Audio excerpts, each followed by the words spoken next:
제가 칼럼에서도 말씀드렸지만 두짐승 시리즈를 할까 하고 이제 스케줄을 잡았는데 성령님이 저에게 두짐승 시리즈는 상당히 무거운 주제인데요. 그리고 또 상당히 자세히 설명을 해야 되는 그러한 주제이기 때문에 아직 때가 아니다라는 저의 그 감동을 주세요. 그래서 우선 요 빌립보서 시리즈를 먼저 한 다음에 그 다음에 주님이 허락하시는 대로 두짐승 시리즈를 공부하려고 그래요. 이 빌립보서 시리즈를 공부를 할 터인데요. 이 빌립보서나 또는 사도 바울의 모든 서신들을 공부하려면은 기본적으로 알아야 되는 것들이 있어요.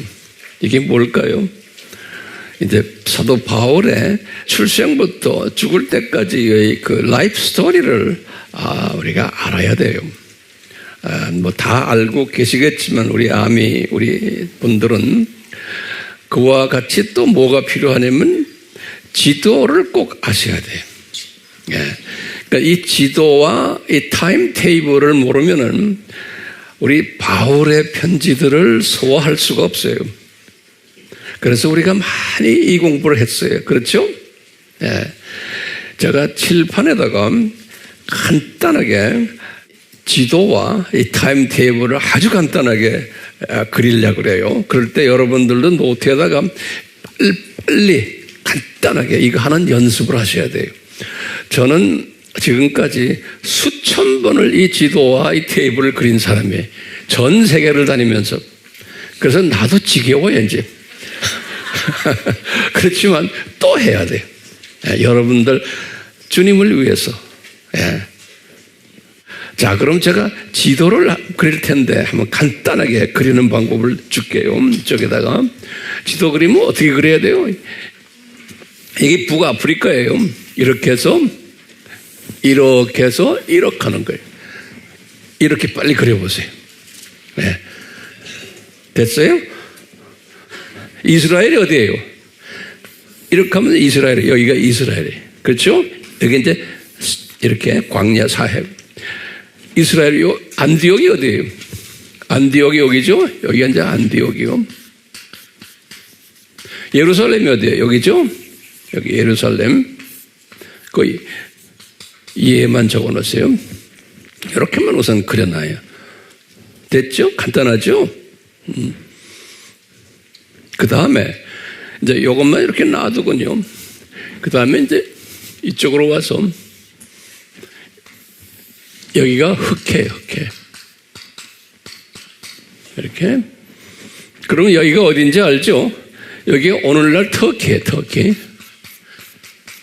구브라가 어디 있어요? 사이프러스 섬. 여기 어디 있죠? 여기 사이프러스 섬이에요. 이렇게만 이게 기본 지도예요. 이게 한국말로는 구브로, 오늘날은 뭐라고 그래요? 사이프러스라고 그래요. 사이프러스. 그리고 이쪽 이제 여기가 이제 우랄 산맥이 이렇게 있고 이쪽으로 이제 유럽이 시작이 되죠. 유럽이 이렇게 해서 그러면 여기 이제 이렇게 해서 이렇게 여기가 그리스고 여기가 이태리, 여기가 로마가 여기 있고 이제 이렇게만 그려놓았어요. 이 지방을 무슨 지방이라고 그래요? 여기를 아가야 지방이라고 그러죠. 남그리스, 아가야 지방. 여기 아주 유명한 도시 하나 있죠. 여기에 뭐예요? 여기 고린도 있어요. 고린도. 그 다음에 이제 거기에 조그만 그 배가 있는 도시가 이름이 뭐예요? 강그리아, 그러죠? 거기에 여기가 있고요. 여기가 뭐예요? 이 그리스의 수도 이름이 뭐예요? 아테네. 자, 그리고는 알다시피 요 위에 여기가 빌립보예요. 근데 요 지방을 뭐라고 불러요? 요걸 마게도니아 지방이라 부르죠. 마게도니아 지방이라고 그래요. 빌립보가 있고, 그 밑에 여기 무슨 도시가 있어요, 여기 데살로니카예요. 데살로니카가 있고, 그 옆에 여기 이제 베레아가 이 동네 어디 있는 거예요? 베레아. 이렇게 이제 돼요. 이렇게 오늘은 우리는 지금 이 정도만 알고 있으면 돼요. 이 정도만. 눈에 좀 보이세요? 예. 이거를 기본적으로 알고 계셔야 돼요. 예. 기본적으로요. 그리고는 이분이 예수님이 주전 4년 태어났죠. 이분은 주후 몇 년에 태어났어요? 5년에 출생했죠. 바울이. 그럼 바울이 언제 개종했어요? 35년에 개종이죠. 바울이 아는 소리예요. 그렇지만 모르는 사람 한 사람이라고 생각하면서 우리가 하는 거예요. 다시 또 반복하는 거예요. 예. 이건 열심히 노트에다 적으세요. 그러니까 이분이 몇 살 때 개종한 거예요? 30세 때 개종한 거예요. 그렇죠? 그래서 이분이 이때 딱 개종하고 10년 후에 안디옥 교회의 부목사님으로 이제 안디옥 교회 부목사님으로요. 딱 10년 후에. 그러니까 이분이 몇 살 때 풀타임 사역자가 됐어요? 딱 보면까 여기 40세 때, 40년. 40세 될 때 주님께서 이분을 이제 사역자로 만들었어요. 그러니까 어머니 태 있기 전에 이미 사역자로 예정된 사람인데 40년을 주님이 훈련시켜가지고 이분이 이제 풀타임 사역자가 된 거예요. 그래가지고 이분이 선교여행을 곧 1년 있다가 언제까지? 48년까지죠. 여기 1차 선교여행이죠. 그렇죠? 1차 선교여행. 1차 선교여행은 어떻게 갔어요? 이 지도를 보면 지도에서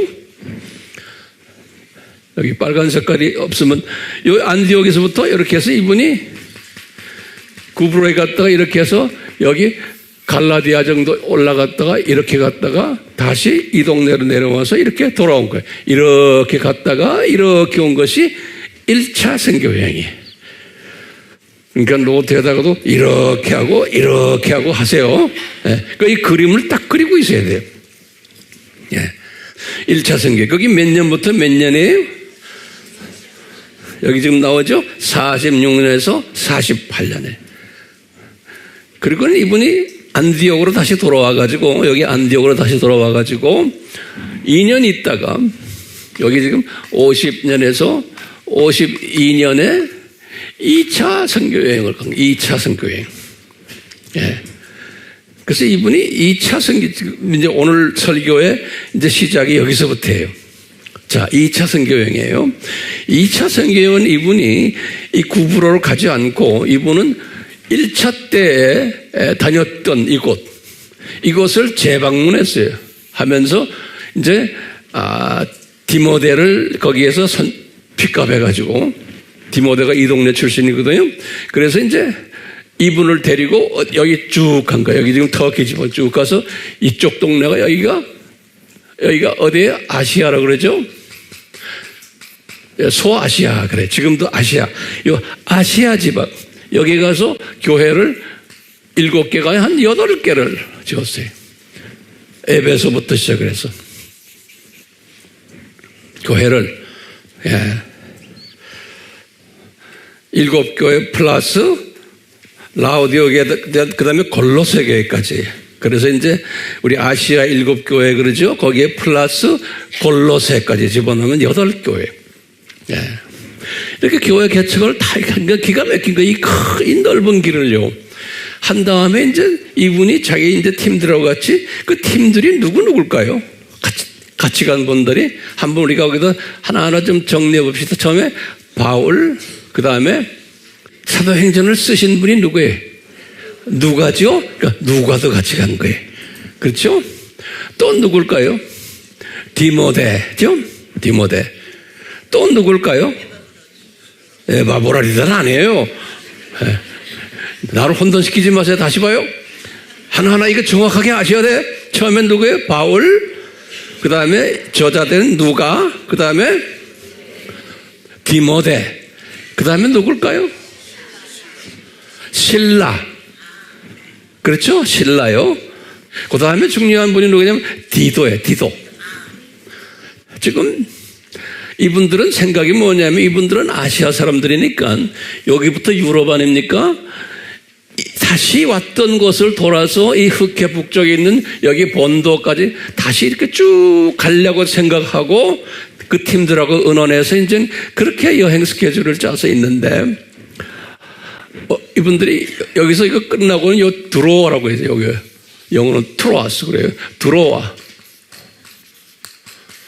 드로아까지 가가지고 이분들이 이제 우리 이제 한번 여기 이 터키 지방을 다시 한번 돌고는 다시 안디옥으로 돌아가자 이렇게 이제 결정한 거예요.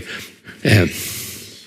근데 갑자기 성령님께서 그랬어요. 거기 보면 우리 이제 오늘 본문 말씀 성령님이 이분들이 지금 계획하고 있는 이 계획을 하지 못하도록 하시더라 그랬어요. 그러니까 굉장히 중요한 말이에요. 성령님이 그 계획대로 하지 못하게 하더라.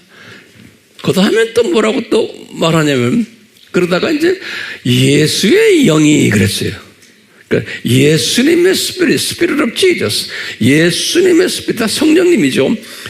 예수님의 Spirit이 말하기를 너는 가지 못한다. 그러면서 뭐냐?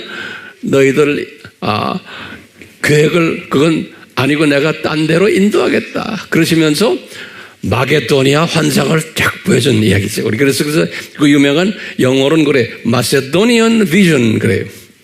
우리 영어도 마세도니안이라고 영어로는 마케도니아라고 그래. 근데 본래 말은 마케도니아예요. 우리 말이 맞아요. 그래서 마케도니안 비전이에요. 이 비전을 딱 보는데 마게도니아 사람이에요. 마게도니아 옷을 입고 마게도니아 사람이 이제 바울에게 이제 말하는 거예요. 너희들 이리 와서 이 마게도니아로 와서 우리를 도와주시오. 그런 말을 하는 거예요. 그래서 이제 바울이 이 환상을 딱 본 다음에 팀들하고 의논해가지고 팀들이 다가 그래요. 그러면 우리가 마게도니아로 갑시다.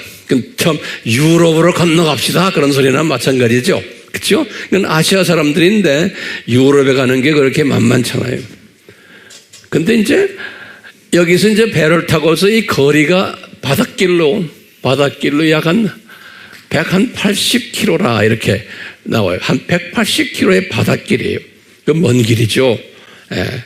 이 바닷길로 이제 배를 타고 가가지고 이제 여기 이제 우리가 오늘은 제가 이야기 안 하지만 여기 해서 빌립보 요 네아폴리스라고 있는데 여기에서 머무르지 않고 여기서 한 15km를 더 내륙으로 들어가면 빌립보가 있는 거예요.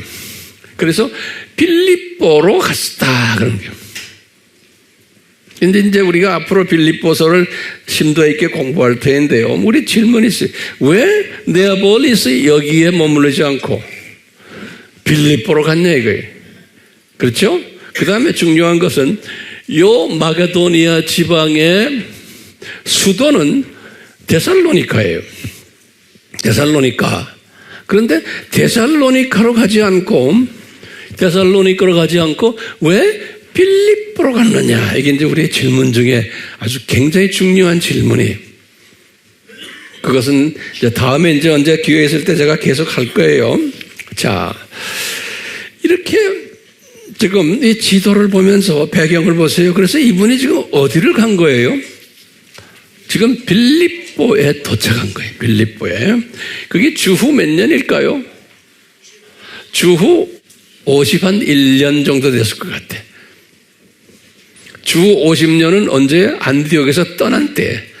그렇죠? 그래서 51년 정도 됐을 때 같아요.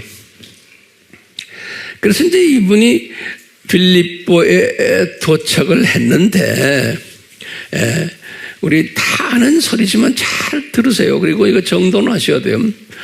빌립보에 도착해서 이제 며칠을, 이제 이분들이 거기에서 있으면서 기도하면서 있다가 주일 사실 말하면 안식일이 된 거예요. 그러니까 이제 토요일이죠. 안식일에 기도하러 이제 기도처를 찾았어요. 왜냐하면 그 빌립보라는 도시는 유대인들이 별로 없었어요. 데살로니가에는 유대인들이 상당히 많았어요. 그런데 이 빌립보라는 도시는 우리가 나중에 이제 때가 되면 자세히 제가 설명을 또 할 거예요. 유대인들이 별로 없었어요. 그 대신에 이제 로마 군인들, 제대한, 소위 제대한 로마 군인 장군들, 또 고급 장교들, 소위 은퇴한 분들, 그분들이 모여 있는 도시가 빌립보라는 도시예요. 그래서 이제 이 역사가들은 이 빌립보를 제2의 로마라 이렇게 말해요. 이제 이 부분에 대해서 이제 우리가 자세히 언젠가 공부할 거예요. 그러니까 이 빌립보라는 도시는 그래서 성경에도 이 빌립보는 마게도니아의 첫 성이요, 또 로마 제국의 식민지 도시다 이렇게 써놨어요. 그러니까 로마 제국의 식민지라는 말은 그 많은 도시가 있지만 저 도시에 로마 사람들이 많이 살았던 건 저 도시를 로마화한 도시예요. 이 빌립보가. 데살로니가도 아니고 아테네도 아니고, 완전히 로마화한 로마 도시 있죠? 새끼 로마 도시. 그러니까 Little Rome 그래요. Little Rome. 조그만 로마예요. 그만큼 글쎄 이 로마 사람들이 특히 하위 계층 군인 출신들, 고급 공무원들, 이분들이 거기 와서 자리 잡고 살았대. 그래서 성령님께서는 예수님의 영은 바울에게 어디를 가라고 그랬냐? 이 빌립보로 가도록 지시를 한 거예요. 그러니까 이제 이분이 구체적으로 마게도니안 비전을 봤지만 알고 보니까 바울에게는 빌립보 사람들을 복음화하기 위해서 그리로 가게끔 한 거예요. 그래서 그 먼 거리를 갔던 거예요. 거리가 얼마나 돼요? 그 드로아에서 180km 바닷길, 그 다음에 또 육지에 닿아서 육지에서 몇 킬로에 약 한 15km. 그러니까 약 한 200km의 길을 가게 한 거예요. 그 먼 길을. 그래서 이분들이 거기 가서 이제 기도하면서 있다가 토요일 안식일이 돼가지고 유대인 회당이 없기 때문에 이분들은 항상 어느 도시에 가면 항상 유대인 회당을 먼저 찾아가잖아요. 바울 팀들이 항상 그래요. 그래서 유대인들을 만나가지고 예수 그리스도를 전해요. 그냥 방문 가지 않아요. 이 바울 팀들은 항상 어디에 가다 입만 열면 예수님을 이야기해요. 뭘 이야기해? 예수님의 죽으심과 부활하심과 우리 그 모델 있죠? 그 모델 이야기하는 거예요.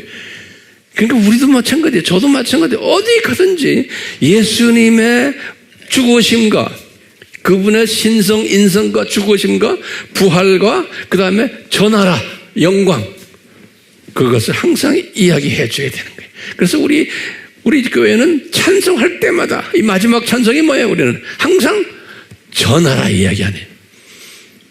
우리 여기 앉아있는 목적이 뭐예요? 우리는 죽고 부활을 경험하고는 그 다음에 전하라로 가는 게 우리의 가는 길이에요. 그래서 우리가 여기 앉아있는 거예요. 그렇죠?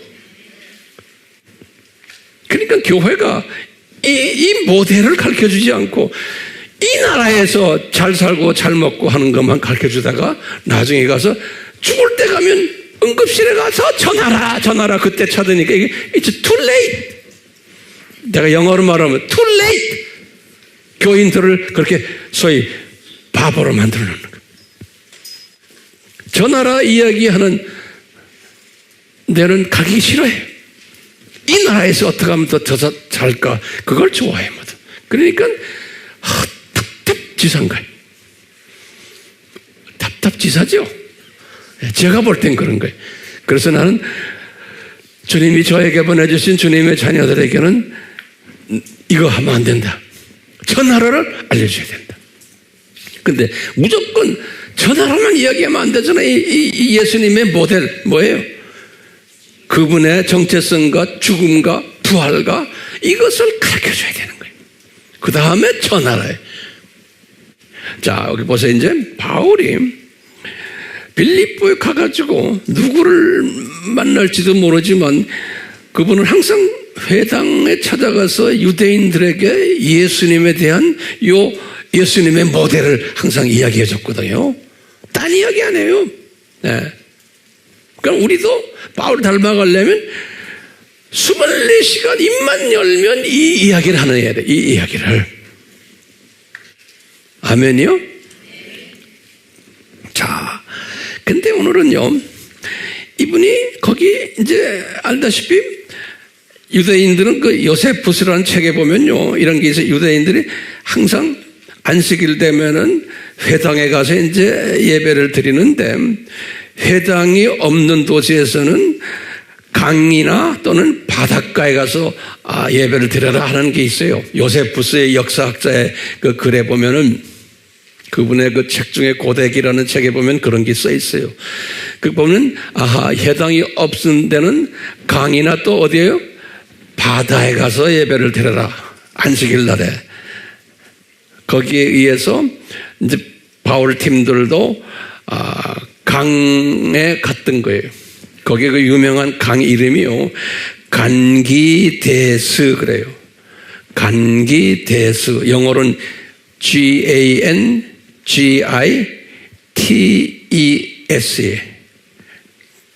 간지데스 그래. GANGITES. 한국말로는 간기데스 그래. 간기데스.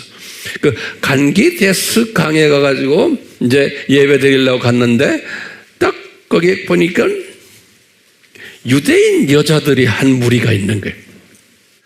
당연히 유대인 여자들이죠. 네. 왜? 이분들도 예배 드리러 거기 온 거예요. 그러니까 바울은요, 이 바울 팀들은 그분들 만나서 무슨 이야기 했겠어요? 이 모델, 예수님의 모델 이야기 하는 거예요. 그렇죠? 이 모델 이야기를 하는데 그 중에 한 여자가 이 바울의 메시지에 귀를 기울이면서 딱 듣고 있는 여자가 있었어요. 예, 듣고 반응을 하는 여자가 있었어요. 그래서 누가가 그 여자를 어떻게 설명했냐면 누가가 그랬어요. 사도행전 16장 14절에 이랬어요. 이 성경 번역마다 조금씩 다르게 표현했는데 잘 들으세요. 요건요. 우리나라 성경에는요, 하나님을 공경하는 여인 한 분이 그랬어요. 그러니까 하나님을 공경한다라고 한글 개혁판을 써놨어요. 거기다 노트에 하나하나 적으세요. 성경 보지 마시고 우선 노트에다 적으세요. 왜 이게 중요한 개념이에요. 이것은 그런데 한국말 킹 제임스에는 뭐라고 번역해놨냐면 내가 보니까요, 하나님을 경배하는 자 이렇게 써요. 우리나라 한글 개혁 성경에는 하나님을 공경하는 자. 근데 하나님 킹 제임스 성경에는, 영어 성경에는 하나님을 경배하는 자. 그런데 원어 성경을 내가 딱 보니까 원어에는 뭐라고 그러냐면 헬라말은 세보라는 단어인데 이 단어는 뭐냐면 예배 드린다라는 의미예요. 그러니까 다시 말하면 하나님에게 예배를 드리는 그 사람이에요. 그러니까 이 지금 루디아를 가지고 이야기하는 거예요. 이제 유대인 여자들이 여러 명 있었는데 그 중에 귀를 기울이곤 바울의 말을 듣는 여자가 있었는데 그 여자를 묘사를 한 거예요. 누가가 뭐라고 묘사했냐면 하나님을 예배 드리는 그 한 여인이 귀를 쫄깃하면서 우리의 말을 듣더라 그랬어요. 그 말은요, 그러면 이분이 누군가 우리가 이제 분석을 해야 되는 거예요. 하나님을 예배 드리는 여자의 루디아 이름이. 그러면 이제 우리가 이제 중요한 게요. 같은 사도행전 10장 2절에 딱 보면요. 고넬료의 이야기 나와요. 누가가 고넬료를 어떻게 표현했냐면 이 사람은 이방 사람이에요. 이방 이태리 사람이에요. 이태리 군인이죠. 이태리 군인인데 이 사람은 뭐라고 표현했냐면 10장 2절에 하나님을 경외하는 자 그랬어요. 요 고넬료를 표현할 때는 누가가 그러니까요. 영어는 fear, the person who fear of God, fear라는 단어를 썼어요. 예, fear. 원어를 봐도 원어도 달라요. 푸호베오라는 단어가 있는데 푸호베오 여기 fear라는 단어인데요.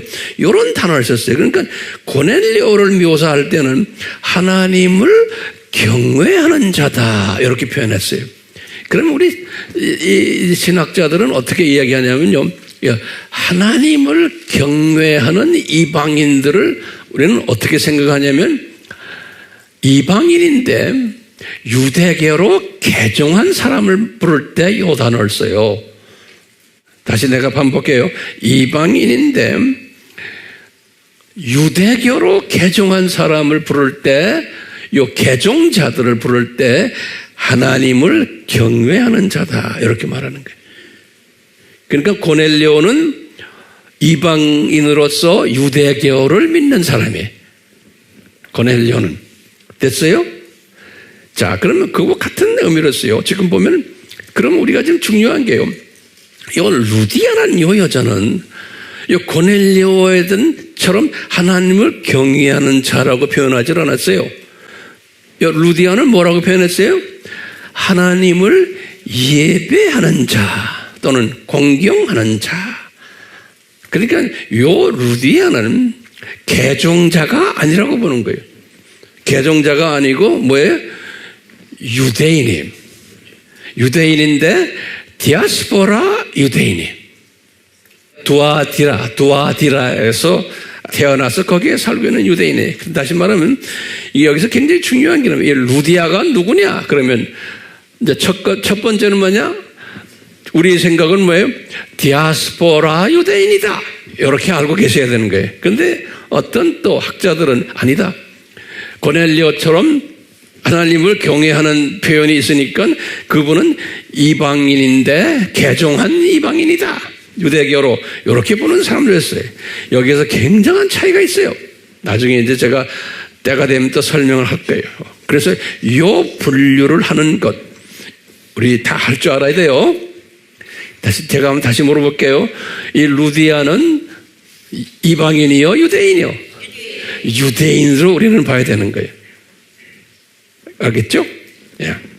그러니까 근데 유대인인데 이제 거기 여자들 다들 유대인인데 온 여자들도 똑같이 그런데 요 루디아한테만 요 형용사를 썼어요. 무슨 형용사예요?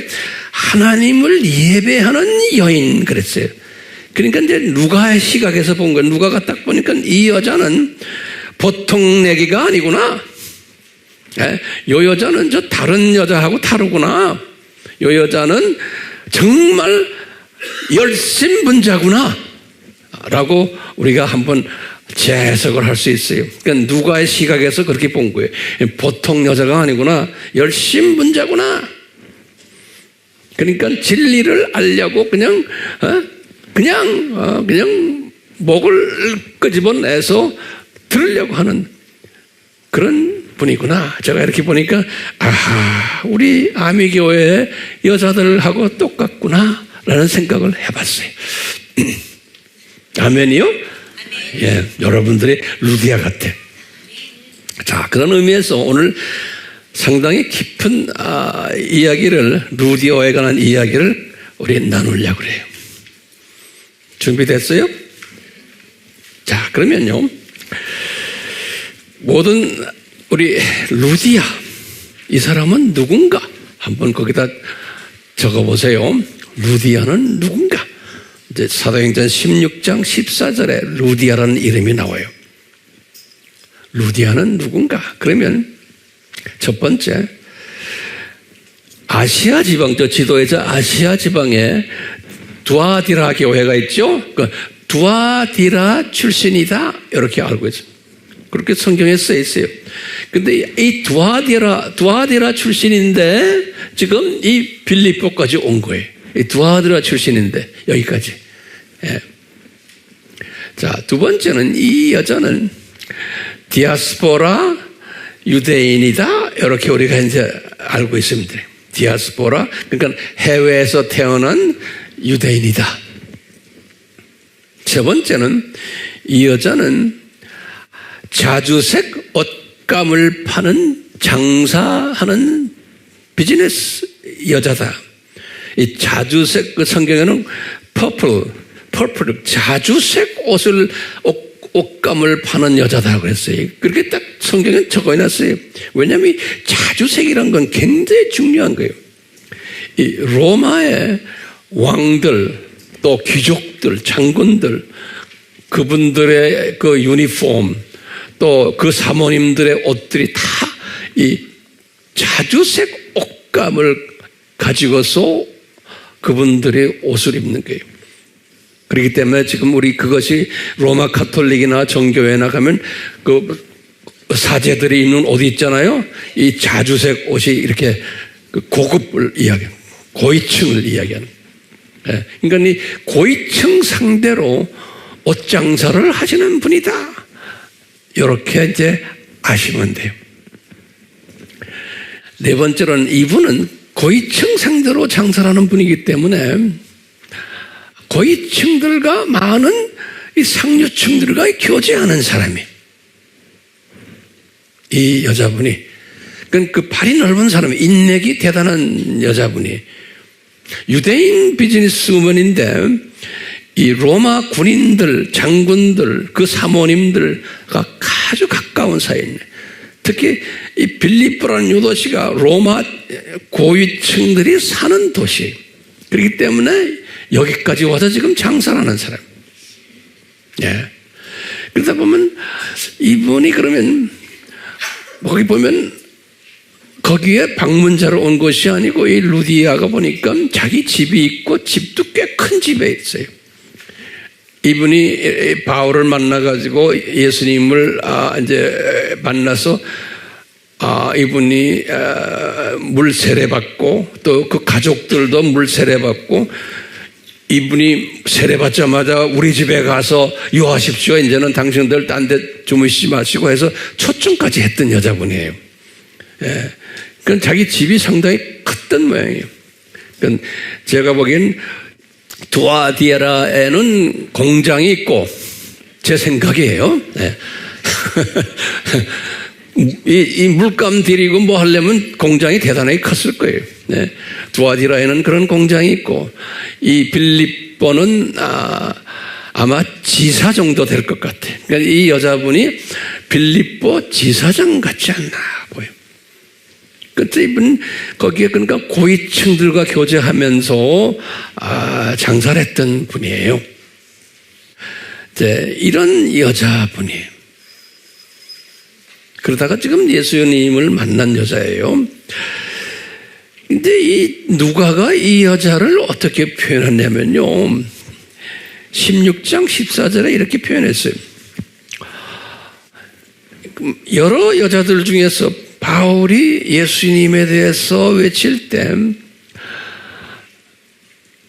이 여자가 자기의 자유의지로 예수님을 만난 것이 아니고 예수님께서 그녀의 마음을 열게 하셨다 그랬어요. 기가 막힌 표현을 해요. 예? 그러니까 많은 여자들 중에서 16장 14절에 그랬어요.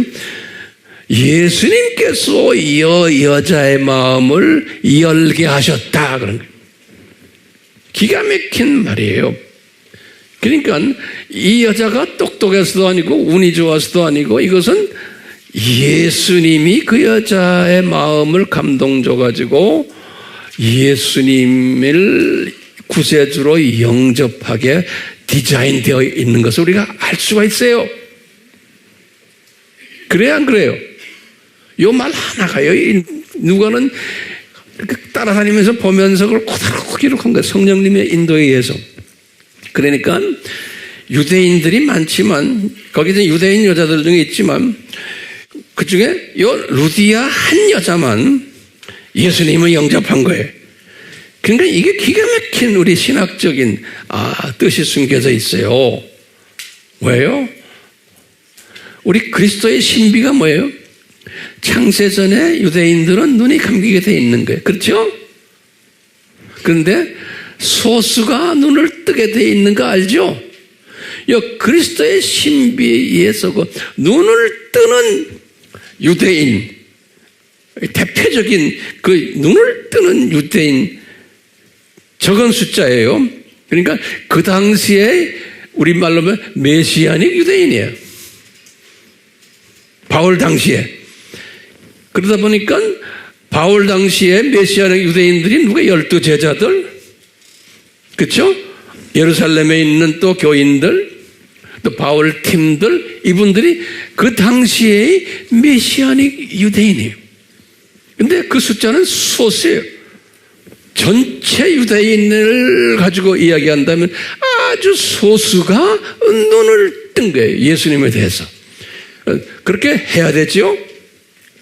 뭐에 의해서? 그리스도의 신비에 의하면 소수만 눈뜨게 돼 있는데 이 루디아도 지금 여러 소수 중에 들어가는 것 같아요. 이제 어떤 우리 질문이 있어요. 그럼 루디아는 결혼을 했을까? 우리 다 추측하는 거예요. 제가 볼 때는 결혼 분명히 했어요. 왜냐? 사도행전의 16장에 제일 마지막에 뭐라고 그랬어요? 이 여자의 집에서 온 가족과 함께 뭐가 있었다? 예배를 드렸다 그랬죠? 그러니까 이 루디아의 집에서 예배를 첫 유럽 교회예요. 이 빌립보가 첫 유럽 도시예요. 그러니까요, 첫 유럽 교회가 루디아의 집에서 루디아의 가족들이 주축이 돼가지고 거기에 또 제가 볼 때는 그 간수 가족들 또 점치다가 예수님을 만난 그 여자 거기에 지금 내가 볼 때는 에바 브로디도도 아마 있지 않았나 생각하네. 에바 브로디도. 우리 지난 시간에 우리 에바 브로디도 봤죠? 이런 팀들이 모여서 그 집에서 첫 예배를 드렸는데, 그러니까 첫 유럽에서 이 집이 첫 유럽 교회다 이렇게 보시면 되겠어요. 그럴 때 그럼 남편은 있나? 라고 본다면 그 집안에서 그럴 때 남편은 저는 있다라고 보고 있어요. 이 남편은 그 당시에 거기 계셨나? 누가가 남편에 대한 이야기는 없기 때문에 제 생각엔 남편은 본사 두아디라에 있지 않았나라고 볼 수 있어요. 그냥 우리 추측이에요. 예. 남편은요 본사에서 할 일이 또 많잖아요. 예. 그래서 이제 이 루디아는 이 지사장으로서 소위 마케팅 담당, 판매 담당하는 여자였다라고 추측을 한번 해보는 거예요. 그래서 이 지도에 나오는 저 지금 터키 지방 전부 저쪽하고 그 다음에 이제 그리스 지방 이탈리까지 이 지도에 나오는 이 지역에 소위 고위급 인사들에게 옷을 파는 그러한 장사꾼 여자분이다라고 우리가 한번 정돈을 해봅시다. 이 지도가 중요해요. 그렇죠? 눈에 이렇게 지도 보이죠? 제대로 그리질 않았지만 하여튼 그래요. 네. 자, 그러면 다시 한번 거기다 좀 적어보세요. 이 루디아가 어떤 은혜를 받은 자일까? 라고 한번 정리 또 한번 해봅시다. 첫 번째는 이 루디아 이분은 바울의 동역자가 되는 은혜를 받은 분이에요. 두 번째는 빌립보 교회 설립자 은혜를 받은 분이에요. 이 말은 뭐냐면 첫 유럽 교회의 설립자예요.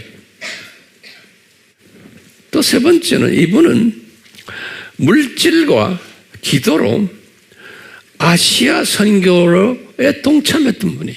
그러니까 이분이 크리스찬이 되고는 바울에게 여기 지금 지도에 나오는 이 아시아 교회들, 아시아 교회는 여기만이 아니에요. 저쪽 교회들, 나중에 예루살렘 교회까지 돈이 필요할 때마다 이 여자분이 앞장서 가지고 물질을 댔던 분이 바울을 통해서. 이 크리스찬들이 가난했잖아요. 예. 그 다음에 이제 이 남쪽에 지금 지금 아가야까지 고린도까지 이 동네의 모든 교회들 다 크리스찬들은 가난했잖아요. 이 가난한 크리스찬들에게 물질을 댔던 분이. 저는 우리가 이렇게 보는 거예요. 그러니까 은혜죠. 이 여자분이. 다른 말로 표현하면 아시아 선교에, 이 지금 아시아 대륙의 선교에 물질과 기도로서 동참했던 분이고, 또 지금 유럽에 들어왔어요. 유럽 선교에 기도와 물질로 섬겼던 은혜 받은 사람으로 우리가 보는 거예요. 네. 자, 그런데 이제 지금부터 제가 이제 본론이에요. 이 서론이 좀 길었어요. 그런데 우리가 이제 이렇게 빌립보서를 보거나 또는 오늘 사도행전 16장 이렇게 보면은 누가가 사도행전 16장에서 누가가 기도 기록할 때 보면은 지금 이 빌립보 교회 사건을 기록할 때 이 루디아라는 이름을 딱 2번 거론해요. 그 이름을 16장 14절에 그거 적어 놓으세요. 이런 정보를 내가 다 드리는데 안 적어 놓으면 이런 정보는 이건 보배로운 정보들이에요. 하나하나 지금 내가 말하는 거예요. 예?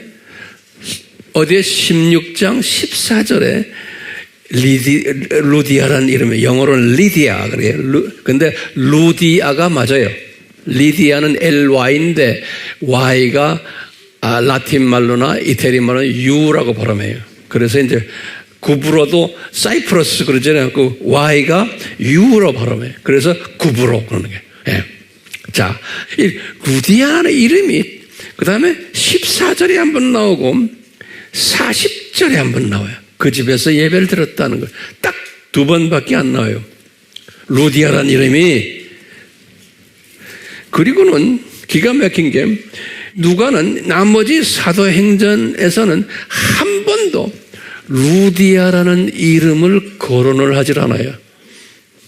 이제 의문 중에 의문에 지금요. 뿐만 아니라 바울 서신에도 바울이 그렇게 이 여자분의 신세를 많이 진 분인데 바울 서신에도 루디아라는 이름이 한 번도 안 나와요. 그러니까 성경에 지금 루디아라는 이름이 딱 나오는 게 지금 사도행전 16장 14절하고 또 몇 절에 40절이에요. 이 여자분 이름 나오는 게. 그리고는 사도행전 전체도 없고 바울 서신 전체도 없고 심지어 우리가 지금 빌립보서 공부하고 있죠. 빌립보서에도 루디아 이름이 있어요 없어요? 없어요. 이 빌립보서를 개척한 개척 목사님이세요. 그렇죠? 그리고 이렇게 큰 일을 한 여자분인데 바울도 이 여자 이름을 한 번도 거론하지 않았어요. 자기 서신에서. 그럼 이것을 어떻게 우리가 이해해야 되는 거예요? 저는 이걸 가지고 많이 묵상했어요. 오랫동안. 네. 그러니까 우리는 그냥 루디아 하면 사도행전에 나오는 그 루디아 그걸 하고 그냥 이분 이 정도 아니에요? 근데 실제로 루디아를 다른 성경에서는 없어요. 네. 그러면 이게 왜 이럴까? 이제 제가 깨달음이에요. 아하, 성령님이 우리 예수님이 이 루디아를 숨기셨구나. 이렇게 제가 한번 추측을 해보는 거예요. 숨기셨는데 왜 숨기셨을까? 그건 좀 이따가 제가 좀 설명하려고 그래요. 그럼 우리가 봐요. 오늘 우리 지금 빌립보서 강의를 하잖아요. 빌립보서를 딱 보면요. 바울이 기록했잖아요. 바울이 언제요? 빌립보서 언제 기록했어요? 주후 몇 년에? 60에서 62년. 이때 이제 이분이 빌립보서를 기록한 거예요. 이때. 그렇죠?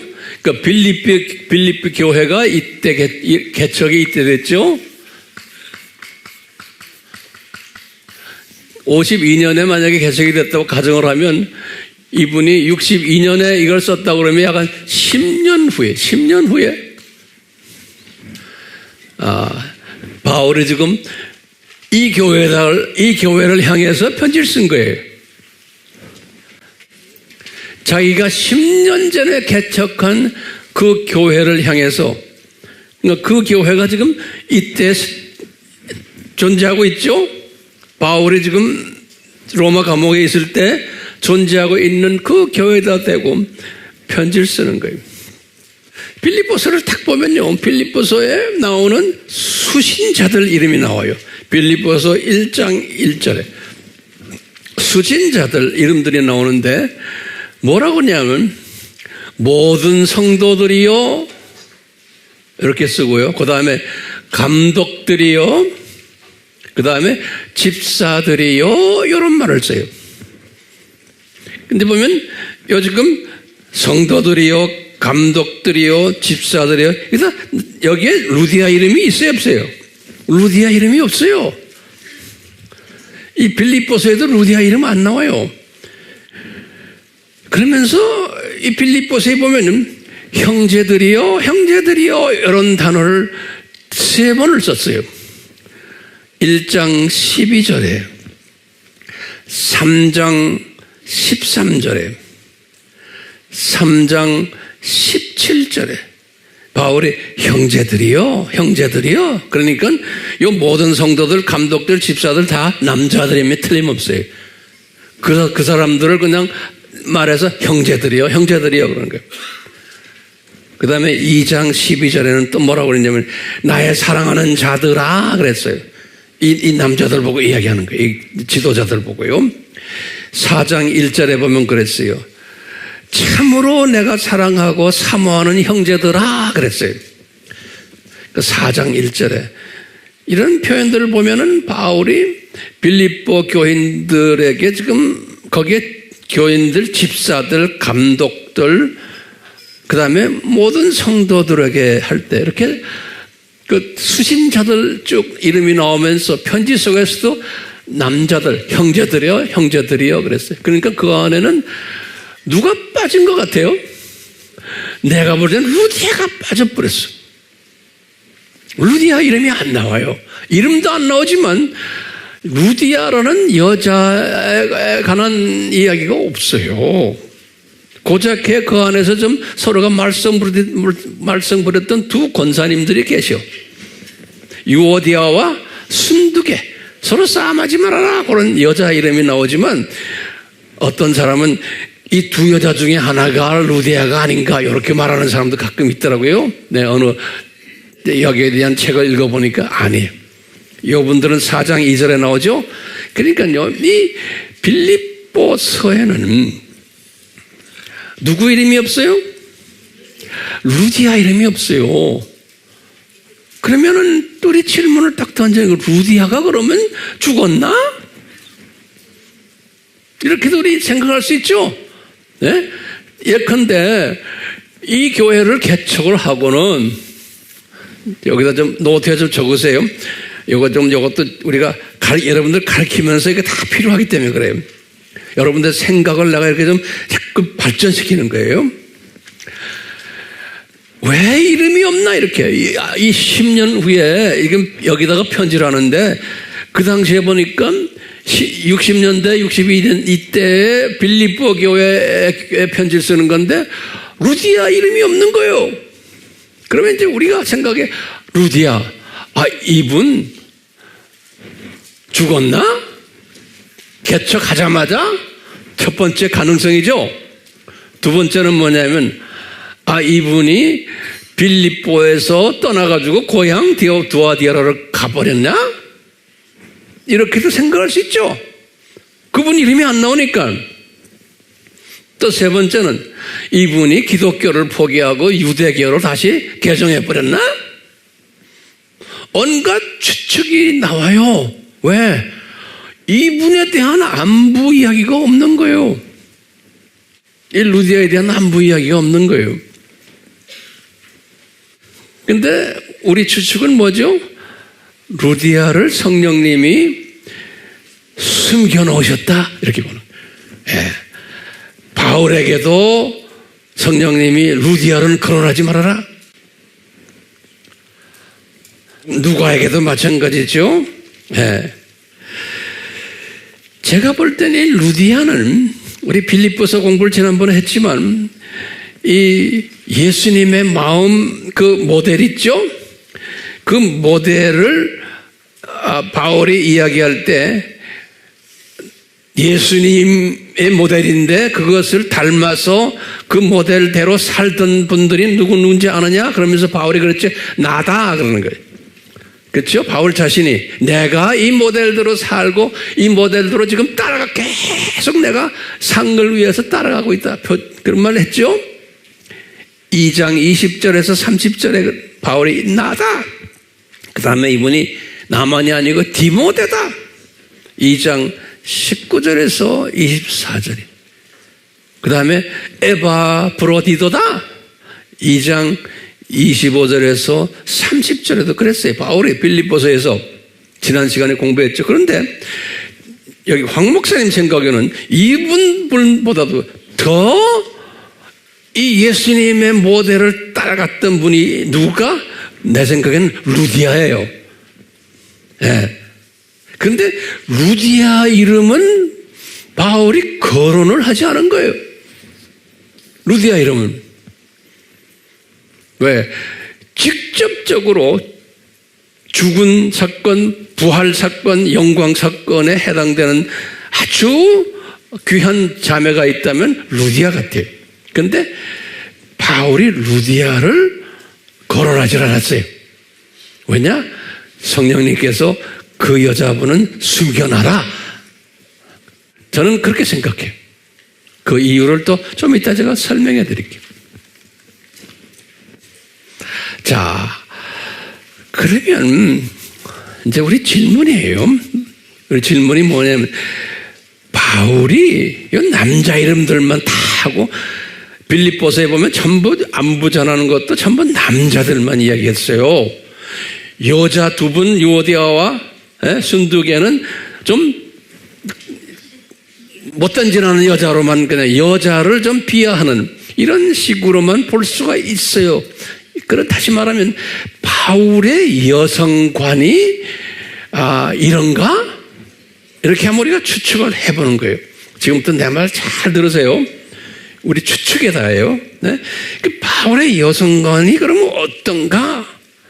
그럼 바울은요 유대인 출신 아니에요. 그 다음에 유대교 전통 속에서 자랐던 분 아니에요. 특히 바리새인이거든요. 그러니까 이분들은 남녀를 따질 때 남자 우위적인 그런 사상을 가졌던 사람이에요. 그래서 보면요 우리가 얼뜻 보면은 지금부터 잘 들으세요. 이분의 고린도 전서를 보면 고린도 후서에도 보면 뭐가 나오냐면 바울이 여성을 좀 비하하는 그러한 내용들이 숨겨져 있어요. 예. 제가 관계되는 성경 구절을 제가 드릴게요. 그게 주후 55년이에요. 고린도 전서 후서를 쓴 것이요. 그러니까 여기 지금 보세요. 지금 여기 55년이에요. 고린도전서 11장 3절에 보면은 바울이 이런 말을 했어요. 남자의 머리는 그리스도시고 여자의 머리는 남자다 그랬어요. 그러니까 남자가 더 높다죠? 11장 9절에는 또 이런 말을 했어요. 고린도전서에요. 여자가 남자를 위해서 창조되었다 그런다고. 바울이 기가 막힌 말을 해요. 우리가 이런 말을 딱 들으면요, 기분이 좋아요, 안 좋아요, 여자들? 안 좋죠. 예. 그 다음에 이제 14장 34절에는 아주 기가 막힌 말을 했어요. 뭐냐? 너희 여자들아, 교회 안에서 조용해라. 그러면서 하나님이 너희들에게는 말하는 것을 허락하지 않았다. 그러니까 다만 복종해라. 이런 말을 했어요. 기가 막힌 기분 나쁜 말을 했어요. 이렇게 딱 보면은 바울은 분명히 여성관이 남자 우위관이 있는 것 같아요. 그렇죠? 우리가 지금요, 그뿐 아니라 바울이 디모데에게 말씀하신 게 있어요. 디모데 전서예요. 주 63년에 디모데 전서 2장 12절에 이분이 이런 말 했어요. 나는 디모데야. 이거 이제 디모데는 에베소 교회에서 그때 목회할 때예요. 디모데야, 나는, 바울이 말하는, 나는 여자가 가르치는 것이나 남자에게 권위를 행사하는 것은 허락하지 않는다. 여자는 다만 조용해라. 이런 말을 딱 했어요. 디모데전서 2장 12절입니다. 자, 그러면 이거 기가 막히고, 나중에 더 복잡한 말 했지만 내가 그 말은 안 해요. 자, 그러니까 바울이 루디아를 전혀 숨겨놓고 말 안 한 이유가 이런 여성관 때문에 그런가? 라고 한번 우리가 짐작할 수 있어요, 없어요? 짐작을 하는 거예요. 이런 여성관 때문에 그러나? 저는 아니라고 생각하는 거예요. 왜? 지금 바울이 지금 고린도 교회나 또 에베소 교회나 여기에다가 지금 여자의 문제를 이야기할 때는 이것은 뭐냐면 그 당시에 고린도 교회에 가지고 있던 문제점을 해결하기 위해서 부수적인 하나의 그 당시의 상황에 의해서 말한 거지 성경 전체를 대표하는 말은 아니라고 저는 보고 있는 거예요. 에베소 교회도 마찬가지예요. 그때 문제점을 지적하기 위해서라는 거예요. 그렇기 때문에 성경 전체에서는 그렇게 이야기지를 않아요. 우리 바울도 갈라디아서 3장 28절에 그랬어요. 남자와 여자는 하나다 그랬어요. 또 예수님도 마가복음 10장에 그랬어요. 제가 결혼식 때마다 항상 말하는 거예요. 예수님이 뭐라고 했어요? 남자와 여자는 하나다 그랬어요. 그때 equal 그랬어요. equal. 바울도 그 말씀을 알고 있죠. 바울도 알고 있는데 지금 이 고린도 교회와 이 에베소 교회는 여자와 남자는 상하관계에 있다. 특히 여자들은 말도 가르치는 것도 하지 말아라. 이런 식으로 한 건 그 당시에 그 교회 안에 그 말썽 부리던 여자들이 있었던 것 같아요. 그래서 고기를 가지고 이야기하는 거예요. 고기를 가지고. 자, 그렇기 때문에 이게 중요한 성경 구절 여러분들 아셔야 돼요. 성경은요, 전체로 독수리 시각으로 봐야 돼요. 성경은 다시 말하면 창세기부터 계시록까지 전체를 보면서 그러면서 성경에서 어느 지역에 어디에서 말하는 걸 내가 해석을 해야 돼요. 왜 그러냐? 성경에는 이사야가 말한 거예요. 짝이 있어요. 이사야서 34장 16절에 이거 꼭 알아두세요. 이사야서 34장 16절에 성경에는 꼭 짝을 만들어놨어요. 짝을. 그래서요. 이사야서 28장 13절이에요. 이 두 성경 구절은 꼭 기억하셔야 돼요. 이사야에게 가르쳐준 거예요. 이사야서 28장 13절에는 뭐라고 그랬냐면, 이사야야, 내가 나의 가르침을 여기다 찔끔 써놓고, 저쪽 동네 가서 또 찔끔 써놓고, 저쪽 동네 가서 찔끔 써놓고, 여기저기다 벌려놨단다. 그러니까 너의 일은 뭐냐? 이 찔끔찔끔을 다 모아가지고 짝을 만들어야 된단다 그러는 거예요. 성경이 그렇게 구조가 되어 있다는 거예요. 왜 이렇게 하실까? 우리는 성질 급한 사람들 한꺼번에 다 하시지? 왜? 성경 전체를 공부하고 읽고 연구하라고 일부러 여기다가 조금, 저기다가 조금, 여기다가 조금 했다는 거예요. 이사야서 몇 장 몇 절에? 28장 13절, 그리고 짝이 있다 34장 16절이에요. 예, 그렇기 때문에 우리가 바울의 여성관이 상하관계가 아닌데, 상하관계처럼 문제 해결할 교회의 그 한 상황에서 그 말을 한 거지, 전체를 짝을 다 맞춰보면 바울이 남자 우이고 여자는 밑이다라는 사상이 아니라는 거예요. 그런 의미에서 루디아와의 관계에서도 마찬가지. 루디아를 숨겨놓은 거지, 루디아가 바울보다 바닥이 되고 아예 편지에도 거론할 존재가 아니기 때문에 거론 안 한 게 아니라는 거예요. 자, 그러면 황 목사님, 성경 어디에 그렇게 여자도 또 필요할 때 높이 쓴 게 어디 있어요? 여자는 남자보다 밑바닥인데 바울에 의하면 이렇게 말하는 사람 분명히 있어요. 그러니까 우리가 큰 그림 짝을 보고 여기다 해놓은 걸 우리가 봐야 돼요. 볼래요? 특히 여자분들? 우리 구약에서 딱 봐요. 저것에 구약에서 보면 이스라엘의 남자들이 죄를 져가지고 어려움을 당할 때 에스더를 세워가지고 나라를 구원시켰어요.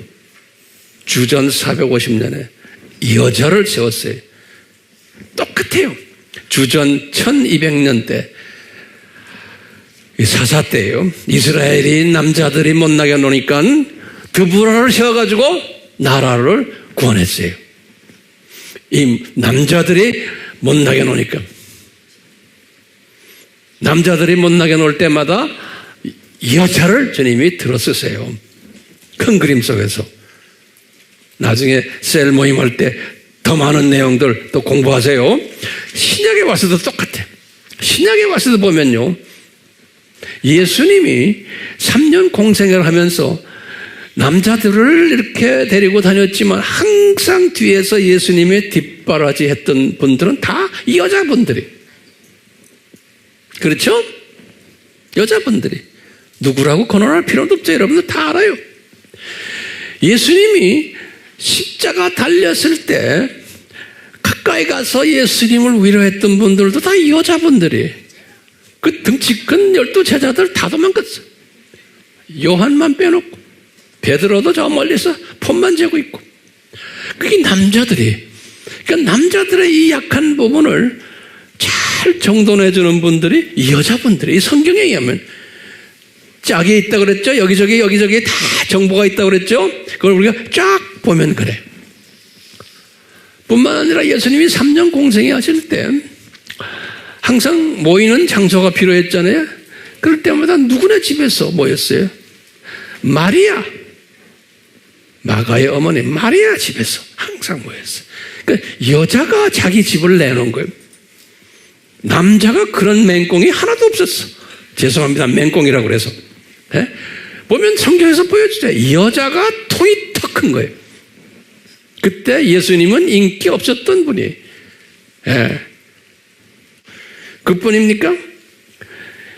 예수님의 십자가 달리기 전에 성만찬, 마지막 성만찬 할 때도 마리아의 집에서 했어요. 사형 선고를 받는 그 대상을 모시고, 그 용감한 여자예요. 나중에 예루살렘 교회를 첫 교회를 개척할 때도 마가의 다락방이 이 마리아의 집에서 했어요. 그러니까 지금 우리가 봐요. 첫 유럽 교회도 지금 누구네 집에서 해요? 루디아 이 여자 집에서 하는 거예요. 기가 막히죠? 여자분들 신나요? 안 신나요? 우리 교회도 마찬가지예요. 여자분들이 아니면 우리 교회가 이게 서바이브 안 돼. 예, 남자들 가지고 안 돼. 이 바울이 고린도 교회 가가지고 만났을 때 누굴 만났어요? 브리스길라와 아굴라 만났잖아요. 그분들도 장사하는 분들 아니에요? 근데 그 부부 중에서 누가 더 바울을 도왔어요? 브리스길라가 도왔어요. 근데 이분들은 이름이 거론이 됐어요. 이름이 거론됐어요. 그렇기 때문에 항상 로마서에 보면은 로마서 마지막 16장에 보면은 브리스길라 아굴라 이야기하면 특히 브리스길라 보고 뭐냐면 저분들은 내 생명을 위해서 바울이 그래 자기네 목까지 다 내놓은 사람들이다 그랬어요. 그런데 보면 여자 그 브리스길라 그 여자가 목까지 다 내놓고 바울을 섬겼다 그랬어요. 예. 또 베베라는 여자도 마찬가지예요. 로마서 16장 1절에 보면 이 베베도 똑같아요. 나중에 우리 보지만 이 교회사를 이렇게 들여다보도 초대교회 때 이렇게 보면요, 여자들을 하나님이 사용하신 걸 분명하게 보여주세요. 뭐냐면 로마 제국이 이제 기독교가 공인되는 것이 콘스탄틴 대제지요. 300 몇 년에 313년이. 그래서 밀라노 칙령을 내려가지고 기독교를 공인하는 거예요. 그때 어떻게 돼서 콘스탄틴 황제가 그렇게 됐는가? 콘스탄틴 황제의 어머니 헬레나라고 그래요. 헬레나가 기독교인이 된 거예요. 여자 때문에 로마 제국이 기독교 공인이 된 거예요. 여자 한 사람 때문에.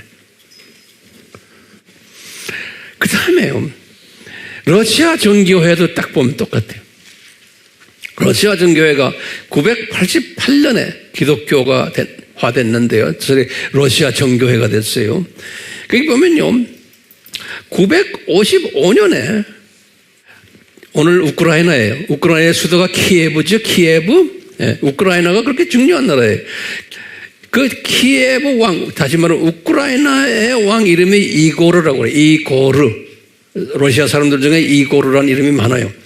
이고르가 자기 부인 이름이 유명한 여자예요. 올가라고 그래요. 러시아 사람들 중에 올가라는 이름 많죠, 여자. 그러니까 키예브 왕국의 왕 이고르의 부인이 올가예요, 올가. 그런데 이 올가가 주님이 이 여자를 쓰신 거예요. 이 여자가 성령님의 감동에 의해서 키예브에서 이스탄불이에요. 거기 콘스탄티노플이에요. 오늘날 이스탄불로 가서 그리스 정교회의 사제들에게서 세례를 받았어요. 그러니까 이 슬라브족 사람 중에 제일 먼저 세례를 받은 분이 누구냐? 올가예요. 올가. 여자예요. 그 올가가 955년이에요. 근데 이 올가의 손자가 누구냐면 그 유명한 러시아 사람들 이 이름이 많죠. 브라디미르. 지금 푸틴도 브라디미르 아니에요? 이 브라디미르 황제예요. 이 올가의 손자가, 이 사람은 러시아, 모스크바와 포함된 러시아예요. 이 러시아의 황제 브라디미르 황제가 자기 할머니 올가 때문에 기독교를 공인한 거예요. 988년에. 이렇게 보면 기독교 역사를 보면요, 여자들의 역할이 이렇게 두드러지게 있는 것을 볼 수가 있어요. 이런 의미에서 볼 때 바울이 루디아를 고린도 전서나 아까 디모데전서에 볼 때 여자들을 무시했기 때문에, 말도 못하게 하고 뭐 가르치지도 못하게 하고 무시했기 때문에 이 루디아를 숨겼나? 그럼 뭐라고 우리가 대답할 수 있어요? 아니다라고 보는 거예요. 예. 바울이 다 알잖아요. 마가의 다락방에서 일어날 이야기들, 예. 루디아의 가정에서 일어난 이야기들 다 여사를 쓰신 것을 바울이 알고 있죠. 예. 자, 그러면 우리 이제 결론적인 이야기예요. 왜 그러면은 예수님이 바울을 통해서 이 루디아를 숨겨 놓으셨나? 라고 이제 우리가 질문을 던지면은 우리가 이제 예수님의 모델 기억나시죠? 예수님의 마음의 모델을 쫙 보세요. 예수님의 마음의 모델이 뭡니까? 죽음, 그 다음에 뭐예요? 부활, 그 다음에 이코로 뭐예요? 영광이죠. 이 모델이 이 안에 숨겨져 있어요. 항상 우리가 이 모델을 한번 항상 잊지 마세요. 모델의 죽음이라는 건 뭡니까? 죽음이라는 것은 희생하는 거예요. 다시 말하면 루디아가 숨겨지는 것이 죽음이에요. 그러니까 루디아가 숨겨지는 것이 죽음이에요. 이거 또 은혜예요. 그러니까 예수님이 루디아는 죽어야 된다, 숨겨져야 된다, 희생되어야 된다. 그래서 이 죽음 원칙에 의해서 루디아를 숨겨놓으시는 거예요. 왜? 이 아시아의 사람들을 살아나기 위해서, 이 유럽의 모든 하나님의 자녀들이 살아나게 하기 위해서는 누가 죽어야 되는데, 이 루디아가 물질과 기도를 대지만 영광받지 못하게 하면서 죽여놓는 거예요. 너는 그냥 숨어 있어라. 이름 내지 말고. 그러면 누가 부활이 될까요? 예? 아시아가 살아나는 거예요. 유럽 제국이 살아나는 거예요. 로마 제국이 살아나는 일을 하는 거예요. 요 분, 예? 누구를 통해서? 바울을 통해서. 그러니까 이 여자가 죽음으로 바울이 살아나는 거예요. 바울의 사역이. 그래가지고 유럽, 이 로마 제국이 살아나는, 부활되는 일이 일어나는 거예요. 그러므로서 이제 영광, 무슨 영광이냐? 이 여자분이, 루디아가 나중에 높임을 받는 거예요. 하늘나라에 가서. 근데 신기한 게요, 이 루디아란 이 여자가 특히 그 로마 가톨릭에서는 이 루디아를 굉장히 중요하게 생각해요. 그 다음에 그리스 정교회, 그 다음에 이 러시아 정교회에서, 여러분들 웹에 들어가서 보시면 이 교회들이 루디아를 수호 성인으로 생각해요. 그래서 세인트 루디아 그래요. 그래서 각 요 나라마다 이분을 향해서 셀레브레이트하는 날이 있어요. 매달 며칠. 그래서 이 로마 가톨릭도 매달 며칠 하는 세인 루디아 데이예요. 전 세계가 이 루디아를 섬기는 거예요. 이 자기네 수호 여신으로. 그러니까 이 주님께서요, 이분을, 루디아는 완전히 죽은 사람이고, 루디아 때문에 바울이 살아나고 로마 제국이 살아나고, 그래서 영광을 받게 하는, 네, 이 모델이 여기에 적용되지 않나라고 보고 있어요. 그러니까요, 이 바울과 루디아의 만남이에요. 이것은 하나님의 계획일까요? 아닐까요? 이게 하나님의 계획이에요. 만남인데, 이게 이 루디아의 죽는 이 일 때문에 바울이 복받은 사람이에요. 이 루디아를 숨겨놓음으로써, 이 루디아는 뜨기를 싫어하는 사람이에요. 그 대신에 이분이 뜨지 않고 숨어 있으니까 누가 뜨게끔 하세요? 세역적으로는 바울을 뜨게끔 하신 거예요. 그러니까 한 사람은 죽어야 되고 한 사람은 떠야 되는 거예요. 이게 지금 이 원칙, 이 모델, 예수님의 모델이에요. 그러니까 이렇게 쭉 보니까요, 이 기독교의 복음 역사 무대를 쫙 보면 똑같아요. 바울은 뜨는 사람이에요. 그렇기 때문에 역사 무대 속에서 이분은 주인공으로 보시면 돼요. 바울은 주인공이에요. 연극 배우로 생각하면. 그렇다면 여러분들, 루디아는 그럼 뭘까요? 연극을 한번 이렇게 생각해요. 루디아는 무슨 역할을 하는 사람이에요?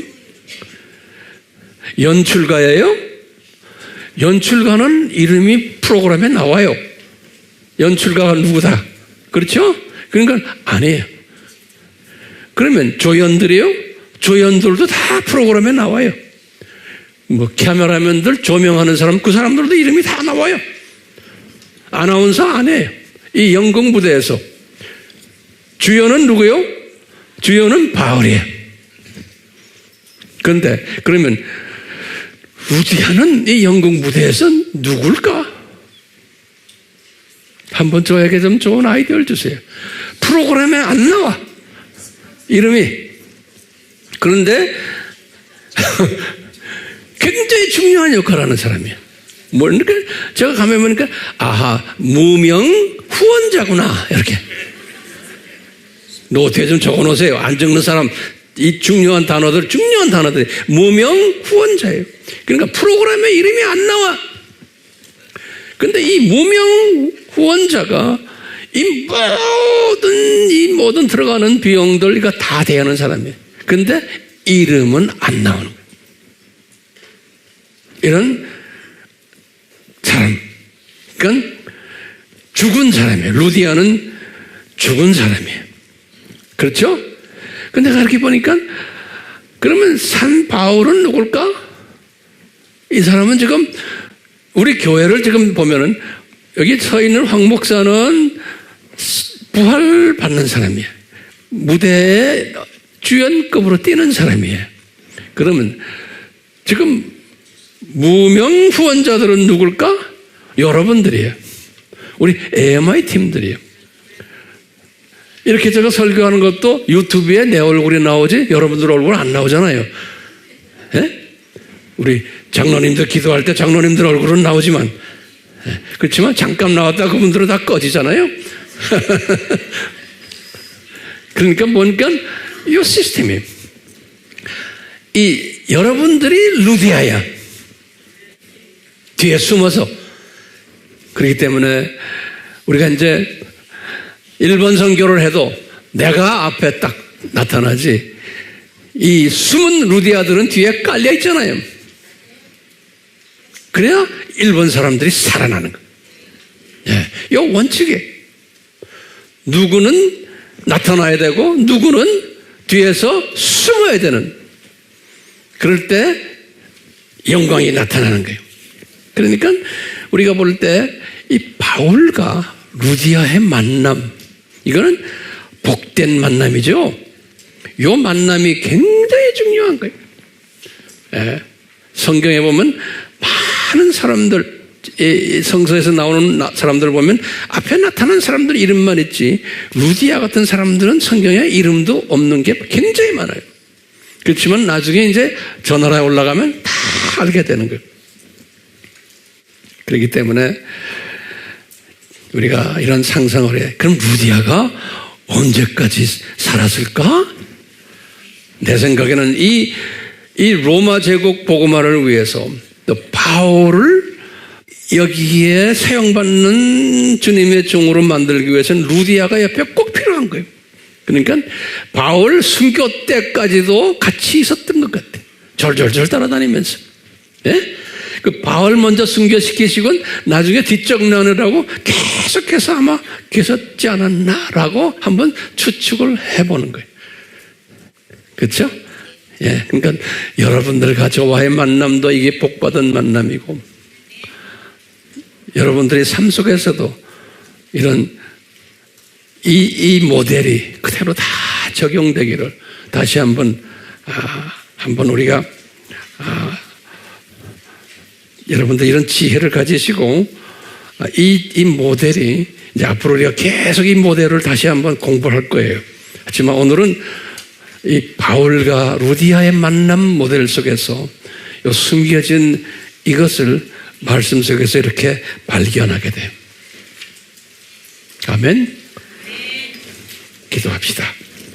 예수님, 이 신비로운 하나님의 종들의 만남, 그렇지만 우리 인간의 이성으로는 한쪽은 살아야 되고 한쪽은 죽어야 되는 그러한 만남, 그렇지만 그 속에 신비한 하나님의 뜻이 숨겨져 있음을 예수 그리스도의 모델을 통해서 우리가 배우게 됩니다.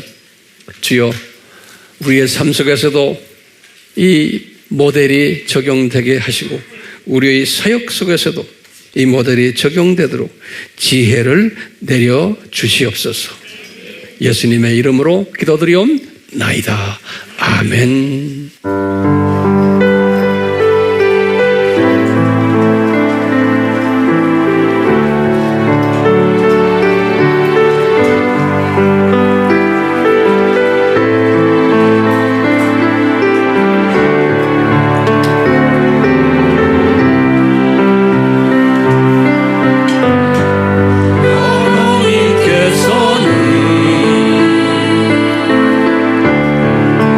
우리의 만남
예수님 크신 은혜로 우리 AMI 팀들 하나같이 루디아의 그 포지션을 주시고 빛도 없이 이름도 없이 리디아의 스피릿을 가지고 주님 이 사역을 감당케 해주심에 감사드립니다. 여기 서 있는 홍 목사는 이 루디아 팀들이 없으면 아무것도 아님을 날로 더욱 깨닫게 만들어 주시고 이 두 팀이 하나가 돼요. 이 마지막 때의 이 산고 시대에 만방을 향해서 주님의 재림을 외치는 1세기 때의 사도 바울처럼 우리 모두가 되도록 은혜 내려 주시옵소서. 예수님의 이름으로 축원하옵나이다. 아멘.